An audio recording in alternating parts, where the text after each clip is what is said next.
Kanye West. Yee. Easy. I mean, whatever you want to call him. Yeah. The guy's inescapable, right? Always making headlines. Yeah, he's a walking headline. But this is not about a new album or a fashion show. Yeah. This time, it's a lawsuit. Yeah, it's a big one. And we're going deep. We are. Allegations are flying. Big time. So a former employee, Lauren Pisciata, is suing.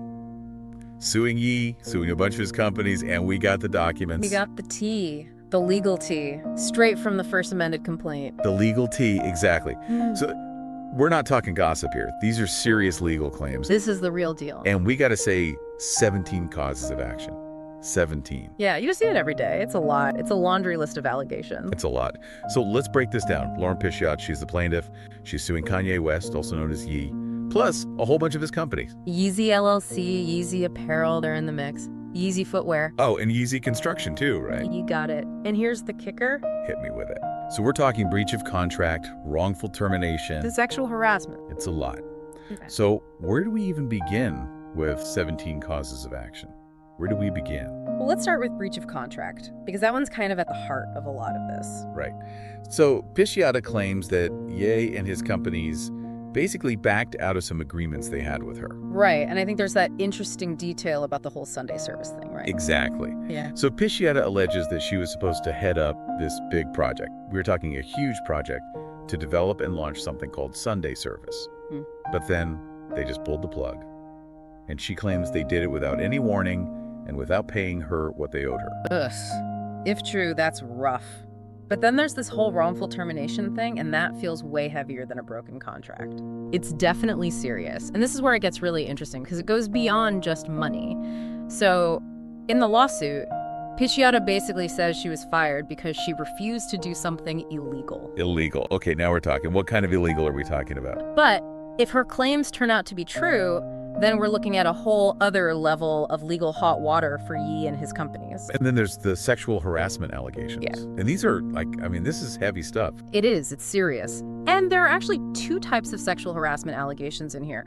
One is quid pro quo. Quid pro quo, for those of us who skipped Latin class. So in this case, it suggests that maybe someone in a position of power, maybe even Ye himself, was making promises of career advancement or other benefits in exchange for sexual favors. Wow. The other type of sexual harassment alleged is hostile work environment. Okay, so what does that mean? Basically, it means that the workplace was so infused with sexual comments, innuendo, maybe even unwanted touching, that it created an environment where Pisciata felt uncomfortable, unsafe basically, unable to do her job.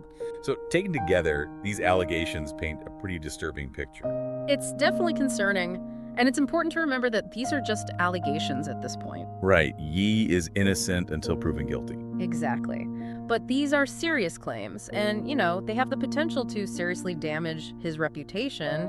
And if they go to court, it'll be up to a jury to decide what they believe. Pisciata also claims that after she pushed back against what she saw as illegal and unethical behavior, they retaliated against her. Retaliation? How so? Well, that's where the wrongful termination comes in. She claims they fired her because she wouldn't go along with what they wanted, kind of like a you'll regret this kind of situation. Yeah, and this case really highlights those power dynamics, right? You've got someone like Kanye West, this huge star, and then you have Pisciata, an employee. And she's claiming that her voice wasn't being heard. Exactly. And then you add in the gender discrimination claim. Right, because this is bigger than just one person's experience. Exactly. This speaks to the broader issue of how women are treated in male-dominated industries. Oh yeah, we're talking money now. The financial stuff.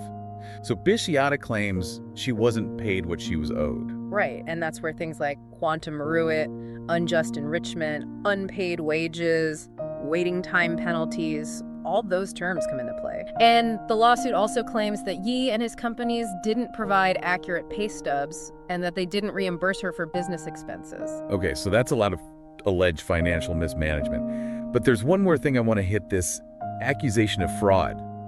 That's not something to gloss over. No, absolutely not. Fraud is a big deal. So we've still got a few more causes of action to unpack here, and some of them are really heavy. They are. So, on top of everything else, Pisciata is also alleging intentional infliction of emotional distress and failure to produce employment records. Whoa, hold on. Intentional infliction of emotional distress. That sounds pretty serious. It is. That means she's saying that Yi and his companies acted in a way that was so outrageous and so beyond the pale that it caused her severe emotional harm. I mean, it makes you wonder what they might be trying to hide. Right, exactly. And then there are those last two claims, battery and false imprisonment. What's going on there? Right. So, again, the lawsuit doesn't get into specifics about these particular allegations, but I can tell you that those are very serious accusations. I mean, what does all of this mean for Ye, for his companies, for his future? Honestly, it's really too early to say. This case could go in so many different directions. It could drag on for years. I mean, about workplace culture, power dynamics, accountability. Absolutely. This is bigger than just Ye. Exactly. This is about how we treat each other, especially in the workplace. Right. So what happens next? What are you watching for as this case unfolds? Well, the next big thing is going to be to see how Yi and his companies respond to these allegations. Are they going to fight this in court? Are they going to try to settle? And then, I'll be curious to see if any other people come forward with their own stories. Because sometimes when one person speaks out, it can empower others to do the same. It's going to be fascinating to watch this unfold. Thank you so much for breaking it all down. Of course. Thanks for having me. And to all of you listening, keep an eye on this one. It's going to be big.